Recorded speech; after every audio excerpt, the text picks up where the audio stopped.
ಕನಕಪುರದಲ್ಲಿ ಹೋದಾಗಲೂ ಅಷ್ಟೇ ಎಲ್ಲರ ವಾಯ್ಸು ಮಾಡ್ತಾ ಇದ್ದೆ. ಡಿ ಕೆ ಶಿವಕುಮಾರ್ ಅವರು, ಡಿ ಕೆ ಸುರೇಶ್ ಅವರು ಊರಲ್ಲಿ ಆದ್ರೆ ಇಲ್ಲೆಲ್ಲ ಕಾಂಗ್ರೆಸ್ ಬೆಲ್ಟು, ನೀವು JDS ನವ್ರು ಮಾತಾಡಿದ್ರೆ ತಡ್ಕೊಂತಾರ ಅಂತ ಕೆಲವ್ರು ಹೇಳಿದ್ರು. ಮಾಡ್ರಿ, ದೇವೇಗೌಡರದು ಮಾಡ್ರಿ, ಆಮೇಲೆ ಇವ್ರದ್ದು ಕುಮಾರಸ್ವಾಮಿ ಎಲ್ಲರದ್ದು ಮಾಡ್ರಿ. ನನಗೆ ಖುಷಿ ಆಯ್ತು ನೋಡಿ, ಅವರೇ ಹೇಳ್ತಾ ಇದಾರೆ ಅಣ್ಣ ಅಂತ ಹೇಳ್ಬಿಟ್ಟು ಎಲ್ಲ ಆಯ್ತು.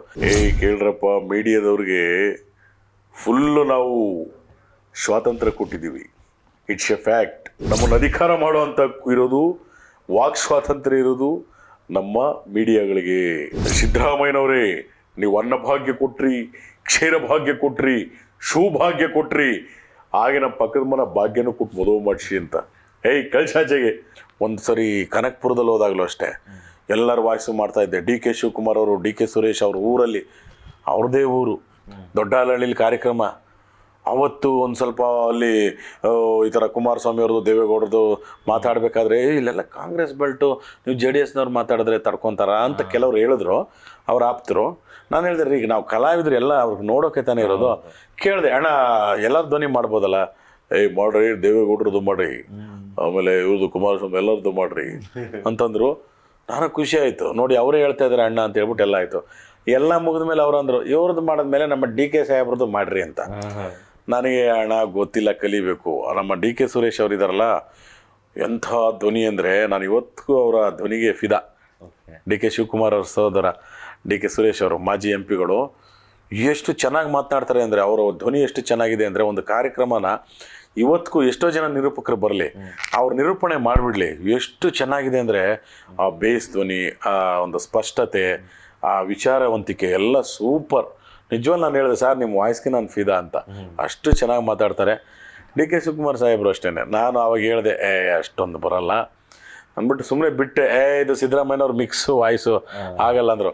ಅದಕ್ಕೆ ಅಣ್ಣ ಆಯ್ತು ಬಿಡಿ, ಇನ್ನೊಂದು ಸರಿ ಬೇಕಾದ್ರೆ ನೀವು ಮುಖ್ಯಮಂತ್ರಿ ಆದಾಗ ಮಾಡ್ತೀನಿ ಬಿಡಿ, ಆಗ ಡೈಲಿ ಬರ್ತಾ ಇರ್ತೀರಾ ಅಂತ ಹೇಳ್ತಿದ್ದೆ. ಅಂದರೆ ಕೆಲವರು ನಮ್ಮ ನಾಯಕರದ್ದು ಮಾಡಬೇಡ, ಅವ್ರದ್ದು ನಾಯಕರದ್ದು ಮಾಡಬೇಡ ಅಂತಿರ್ತಾರೆ. ಆದರೆ ನೋಡಿ, ಅವರೇ ಕೇಳಿದ್ರು, ಅದು ಖುಷಿಯಾಗುತ್ತೆ. ಸ್ವತಃ ಇವತ್ತಿನ ಮುಖ್ಯಮಂತ್ರಿ ಸಿದ್ದರಾಮಯ್ಯನವರೇ ಫಸ್ಟ್ ಮಾಡಿದಾಗ ಖುಷಿ ಪಟ್ಟರು. ಹೌದು, ಅವ್ರ ಮುಂದೆನೇ ಮಾಡಿದ್ರು. ಆ ಅನುಭವ ಹೇಗಿತ್ತು? ನಮ್ಮ ಮೀಡಿಯಾದವ್ರದ್ದು, ನಮ್ಮ ಪ್ರೆಸ್ ಕ್ಲಬ್ ಮಾಮೂಲಿ ನಮ್ಮ ಎಲ್ಲ ಮೀಡಿಯಾ ಸಂಘದ್ದು ಕಾರ್ಯಕ್ರಮ ಇತ್ತು. ಅವತ್ತು ಕರ್ಕೊಂಡೋಗಿ ನನ್ನ TV9 ವತಿಯಿಂದ ಕರ್ಕೊಂಡೋಗಿ ಅಲ್ಲಿ ಅವ್ರ ಮುಂದೆ ನಿಲ್ಲಿಸಿದ್ರು. ಸರ್ ಒಂದು ಪರ್ಮಿಷನ್ ಕೊಡಿ, ನಿಮ್ಮ ಥರ ಮಾತಾಡ್ತಾರೆ ಅಂತ. ಆಗ ಶುರು ಹಚ್ಕೊಂಬಿಟ್ಟೆ ಮಾಮೂಲಿ. ಕೇಳ್ರಪ್ಪ, ಮೀಡಿಯಾದವ್ರಿಗೆ ಫುಲ್ಲು ನಾವು ಸ್ವಾತಂತ್ರ್ಯ ಕೊಟ್ಟಿದ್ದೀವಿ.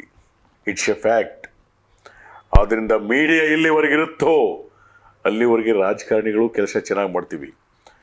ಅವರು ಹಕ್ಕನ್ನು ಹೊಂದಿದ್ದಾರೆ. ನಮ್ಮನ್ನು ಕೇಳುವಂಥ ಹಕ್ಕು, ನಮ್ಮನ್ನು ಅಧಿಕಾರ ಮಾಡುವಂಥ ಹಕ್ಕು ಇರೋದು, ವಾಕ್ ಸ್ವಾತಂತ್ರ್ಯ ಇರೋದು ನಮ್ಮ ಮೀಡಿಯಾಗಳಿಗೆ ಅಂತ ಹೇಳಿದ್ಬಿಟ್ಟು ಖುಷಿ ಆಯಿತು. ಹೆಂಗೆ ಒಂಚೂರು ಕಾಮಿಡಿ ಮಾಡಿ ಸರ್ ಅಂದರು. ಆಮೇಲೆ ಮಾಮೂಲಿ ಅದೇ ಯಾವುದು, ಅವಾಗ ಇನ್ನೂ ಈ ಔದಾವಲಿ ಅದೆಲ್ಲ ಬಂದಿರಲಿಲ್ಲ. ಆವಾಗ ಭಾಗ್ಯ ಇತ್ತು. ಅವಾಗ ಹೇಳಿದೆ, ಯಾವನವನು ಕಳಿಸಿ ಆಚೆಗೆ ಅವನ್ನ ಹೊಡೀರಿ ಕಪ್ಪಲ್ಕೆ ಅವನಿಗೆ. ಅಲ್ಲಪ್ಪ, ನಾನು ಹೇಳೋದು ಈ ಶಾದಿ ಭಾಗ್ಯ ತಂದಿದ್ದೀವಲ್ಲ, ಅದಕ್ಕೆ ಇಲ್ಲೊಬ್ಬ ಹೇಳ್ತವನ ನೋಡಿ, ಸಿದ್ದರಾಮಯ್ಯನವರೇ ನೀವು ಅನ್ನಭಾಗ್ಯ ಕೊಟ್ರಿ, ಕ್ಷೀರ ಭಾಗ್ಯ ಕೊಟ್ರಿ, ಸೌಭಾಗ್ಯ ಕೊಟ್ರಿ, ಹಾಗೆ ನಮ್ಮ ಪಕ್ಕದ ಮನ ಭಾಗ್ಯನೂ ಕೊಟ್ಟು ಮದುವೆ ಮಾಡಿಸಿ ಅಂತ. ಕಳ್ಸಾಚೆಗೆ ಅಂತ ಹೇಳ್ತಿದ್ದೆ ಅವಾಗ. ಹಾಗೆ ಕಾಲಕ್ರಮೇಣ ಈಗೆಲ್ಲ ಅವರು ಭಾಳ ಖುಷಿಪಟ್ಟು ಅವರ ಪರ್ಸ್ನಲ್ಗೆ ಹೇಳಿ, ಸಿದ್ದರಾಮಯ್ಯನವರು ಅಂದಿನ ಅವತ್ತು, ಈಗಲ್ಲ, ಹಿಂದೆ ಮುಖ್ಯಮಂತ್ರಿಗಳಾಗಿದ್ದಾಗಲೇ ಅವ್ರ PAಗೆ ಹೇಳಿ ಅವರ ಒಂದಷ್ಟು ಭಾಗ್ಯಗಳ ಯೋಜನೆಗೆ ನನ್ನನ್ನು ಅವ್ರ ಥರನ ವೇಷಭೂಷಣ ಹಾಕ್ಕೊಂಡು ಒಂದು ರೂಪಕ ಥರ ಮಾಡಿ ಅವ್ರು ಹೋಗುವಂಥ ಸಾರ್ಥಕ ಸಂಭ್ರಮ ಅಂತ ಕಾರ್ಯಕ್ರಮ ಮಾಡೋದು, ನನ್ನನ್ನು ಆ ಕಾರ್ಯಕ್ರಮದಲ್ಲಿ ಮಾಡಿಸಿದ್ದಾರೆ ಅವ್ರ ಥರನೇ.